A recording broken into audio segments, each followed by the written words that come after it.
everyone. My name is Jess Abrams. I am a music practitioner and the chair of Sound Sense. And welcome to the Training the Community Musician Conversations. Today I'm joined by the wonderful Graham Dowdall, and we're going to chat through a few questions and see where they take us. So, welcome, Graham. Pleasure to be here, yeah.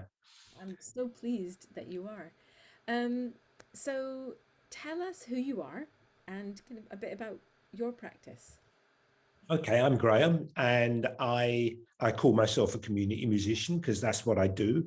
I have a very mixed practice, very mixed portfolio, which includes teaching at Goldsmiths, University of London, doing quite a lot of independent training, training and mentoring, and also the thing that's the joy of my life still, one of the joys, is practicing community music, making music with young people who face disadvantage fundamentally. So I guess I mostly work with people of cognitive difference, disabled young people, and those seen as hard to reach, but I don't like the term. So young people who are being negatively affected by their relationships with education, their relationships with offending and being stigmatized that way. So I would say generally I work with young people who are facing what we used to call challenging circumstances, but I see it more these days as they are challenging circumstances, but it's usually disadvantage as a result of a society that doesn't include them. Yes, I struggle with a lot of the terminology as well, so I'm with you there. It's a big thing, language. Yeah.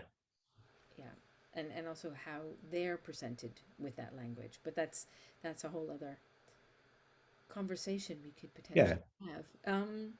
So one of the things we're really interested in is how you came to your practice and what training, if any, shall we say, did you engage with on your journey to where you are and what you just described as your practice?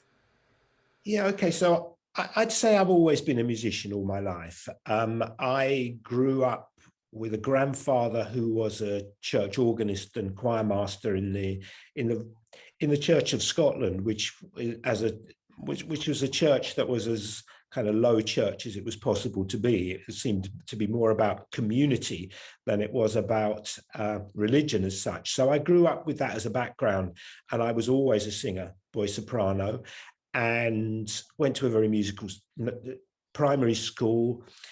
Would, like people of my generation, sit around the piano singing songs at home, but increasingly I got drawn as a 3-year-old to playing the inside of the piano from the floor. years old.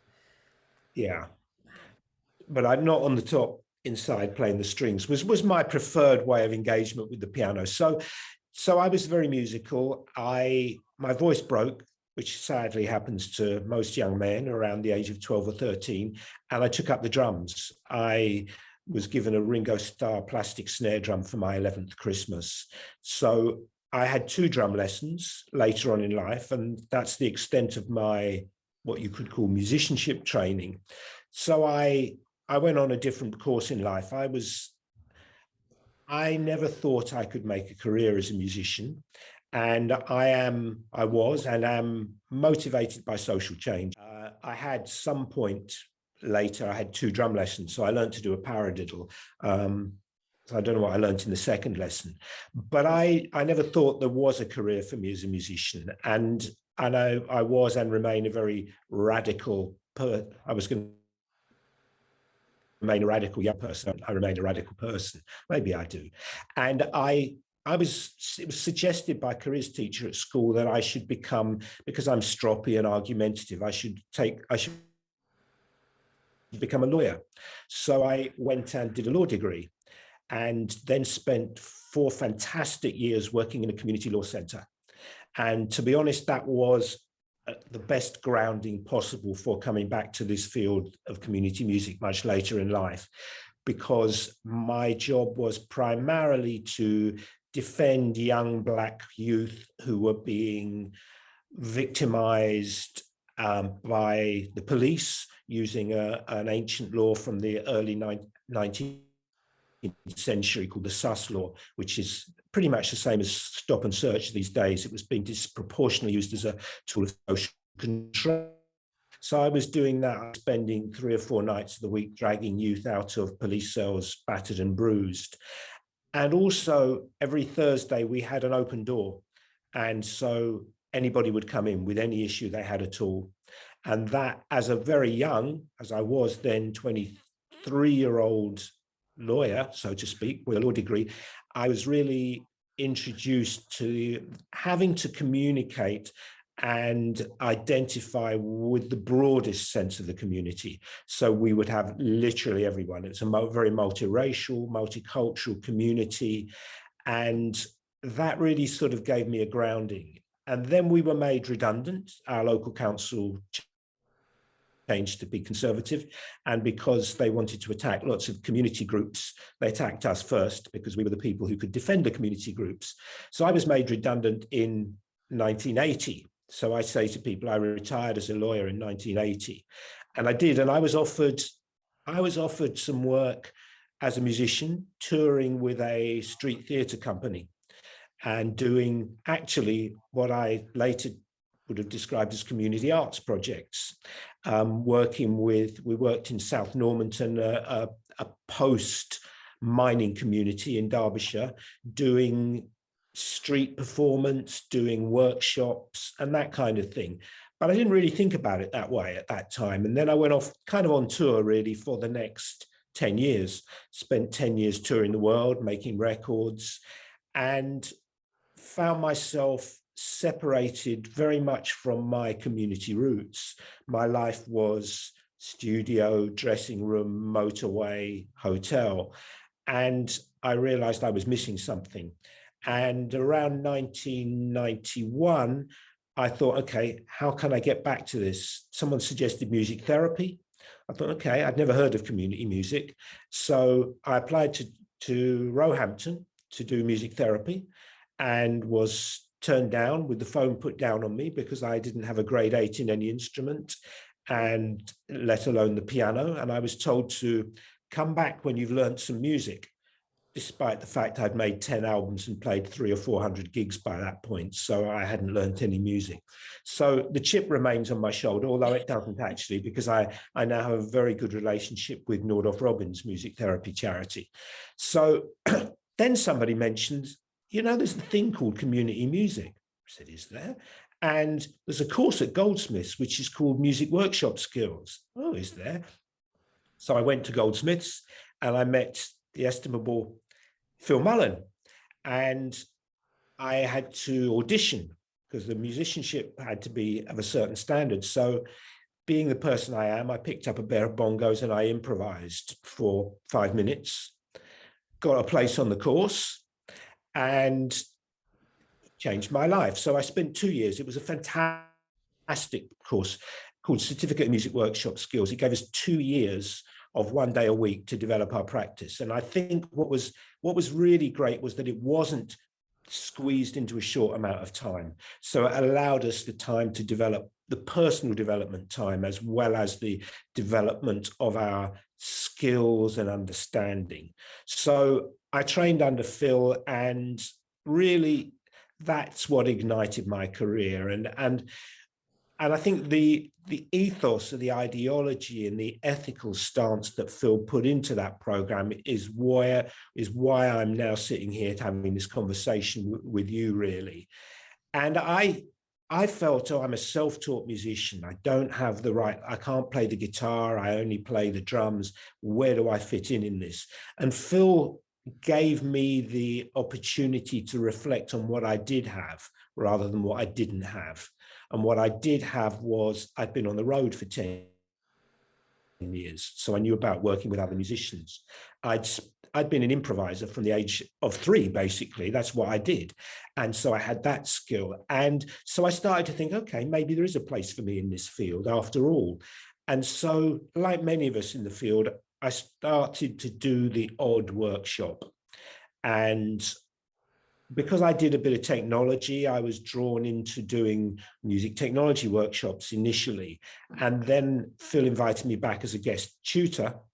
And then over time, Phil stepped back and we became joint tutors. We led the program together. And then Phil finally handed me the baton when he'd kind of done his stint, really. And since then, I've worked at Goldsmiths ongoingly, not running the large program, now running a couple of modules.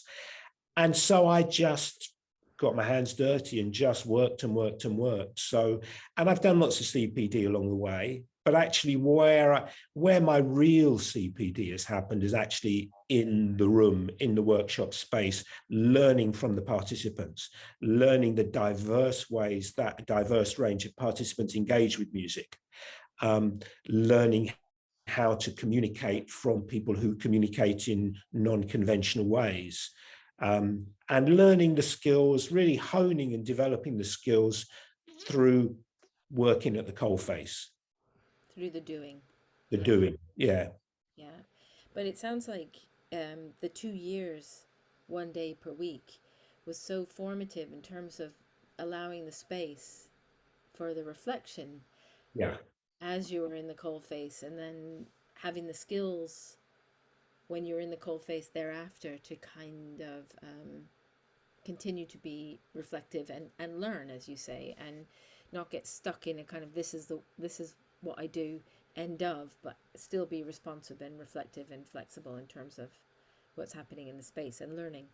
Yeah, I mean, Phil and I talk a lot, and we both, it's 30 years and we come back to the same places, really, which actually is being a reflective practitioner is utterly key, because that's what allows us to grow. And if I thought I'd learned everything in 1991, 1992, then I wouldn't be moving forwards. And that ability to learn and reflect on what you've learned and where you've learned it is absolutely key. Yeah, and seems so common sense as well, doesn't it? But I mean, that's a whole other discussion of when we get stuck. Um, Thinking about training in the context of community music, you've already talked quite a bit about the way in which you trained and or developed and grew and continue to grow in your practice.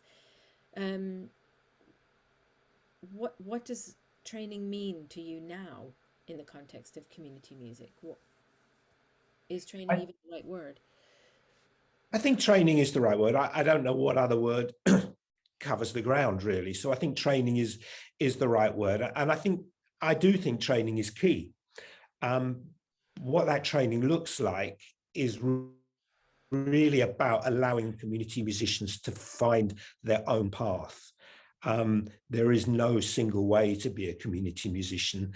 Every single community musician has to be authentic. I mean, to me, the key principle about being a community musician is to be the authentic community musician that you are. So for me, that is somebody who doesn't have conventional training, who doesn't really read the dots, but is incredibly comfortable to spend hours improvising and working with a group.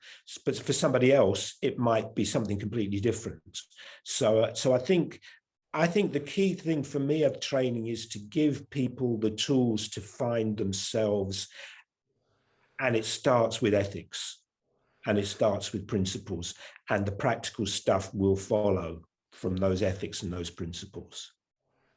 That's really interesting. So, when you're running a course at Goldsmiths, if you're starting from ethics and principles, how do you even begin that dialogue? Are you telling them what the ethics of the field are, or are you asking them to find their own ethical frameworks that work for them? How does that unfold in the room? To be honest, I start about reflecting on the role of music in people's lives through history, really, and sort of drawing from ancient perspectives through post-industrial perspectives to think about why music matters and why the fundamental. I mean, I do feed in some ethics. Yeah, I mean, I'm passionate about multi and intercultural practice. I'm passionate about what we now call inclusion, which was a term that we didn't use back in 1991 when I studied with Phil, but actually that's what it was about, and that's what it's still about. So those principles I share with them. Yeah, I have a list of about 10, 20 principles that I share very early on, but they're not dictated. They're for the students to find in themselves, really. In reflection to what goes on, really. So I tend to expose students to a lot of examples early on of different ranges of practice, so that they're not just seeing old Graham's weird and wacky practice with improvisation and iPads, because that's not all there is to it. So I think that's, for me, that's key, is to show people the range of practice so they can find where they might fit into, where their own niche, where their passions lie, which I think is really crucial. What they resonate with, Yeah, and can pull from authentically. Yeah. yeah, absolutely. Yeah. I I And I'm for me, you know, my key thing is clearly about difference, about working with different people in different ways. But for some people, it's going to be more specific.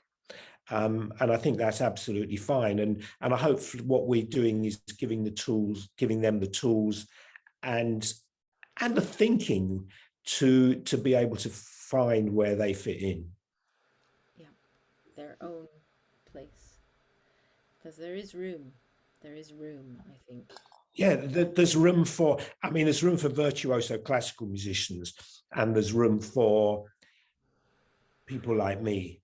You know, I've come to the conclusion that I would define myself as a virtuoso primitive. And so I think, you know, I think there is room for us all in the field. Yeah. Yeah, I suppose you could say we can all be virtuosos in our authenticity. Our authenticity. Yeah. Absolutely. I mean, and I think I'm in real agreement with you about finding one's authentic voice in their practice as the kind of the core. And that's a bit like needing to go into the personal development side of it, and Yeah. actually noticing what's going on in a I way. think it's key to find the authentic you, because any participants you work with will see through you as soon as you become inauthentic, 100%. Yeah. whoever they are. Yes, I agree. And I often say that to people I'm training or teaching. Um, that kind of feeds into the next question that we have on our little list here, which is what do you feel, if any, are the advantages and dangers of training? I don't know why I keep doing this with training, but of Yeah, training. we're all doing that all the time. Yeah. I think training is really, really important. I think there are some fundamental skills and understandings that a community musician needs. I think the danger of training is to become part of some, you could almost call it a cult, a particular narrow way of thinking about this is what community music is and this is what it looks like. Because I think that is a real danger, that we adhere to a particular ideology when we don't actually. You know, not all community musicians need to be aging anarchists like myself. And I think it's really important that we don't have too defined an ideology. But I do think that there are key principles, key skills, key understandings that are absolutely essential in the training. And I do think training is really, really important.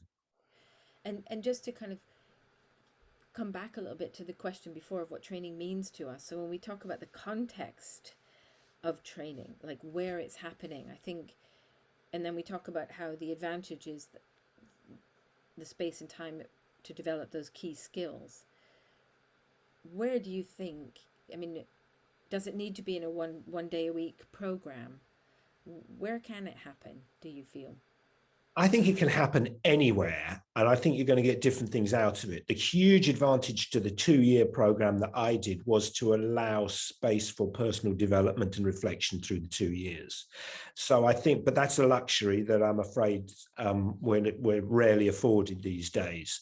So I do think more intense and closer together training sessions and training programs can work.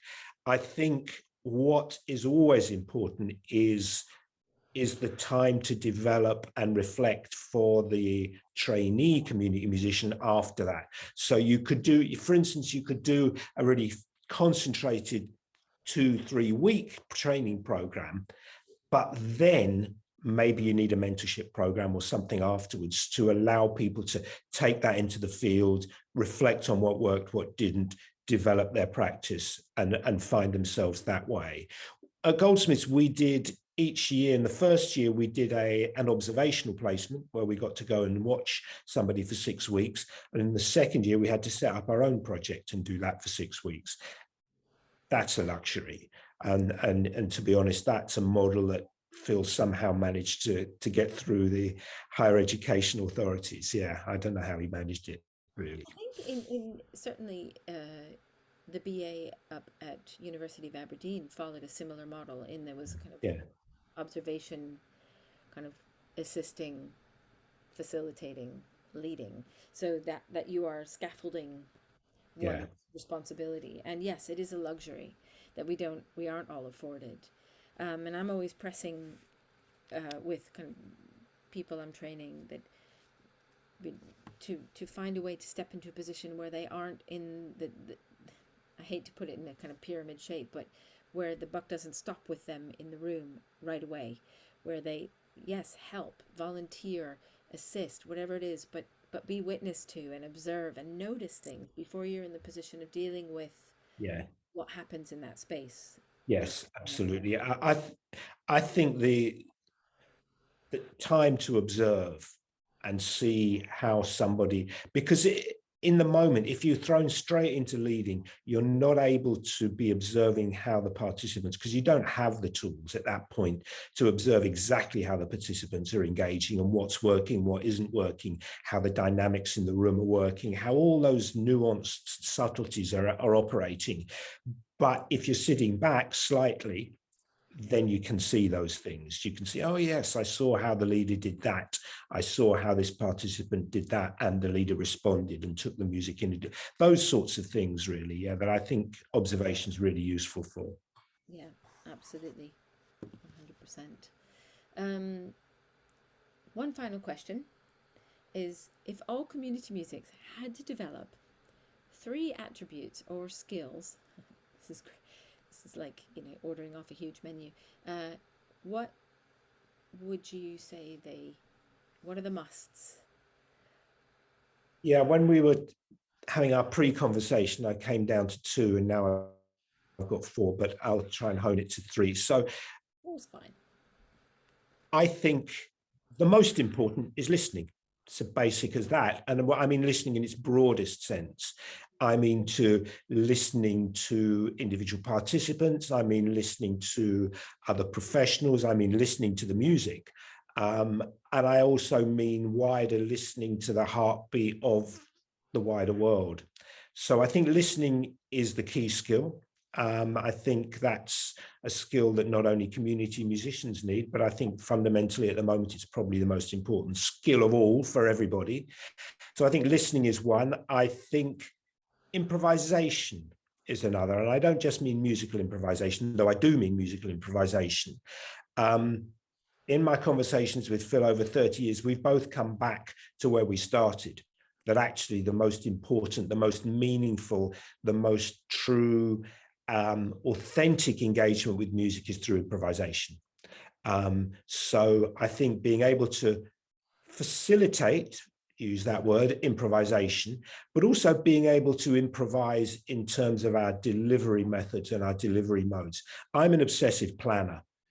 I plan every workshop to within 10 minutes, and every single workshop I go in, I tear the plan up, throw it away, because what's going on in the room is what I'm working with.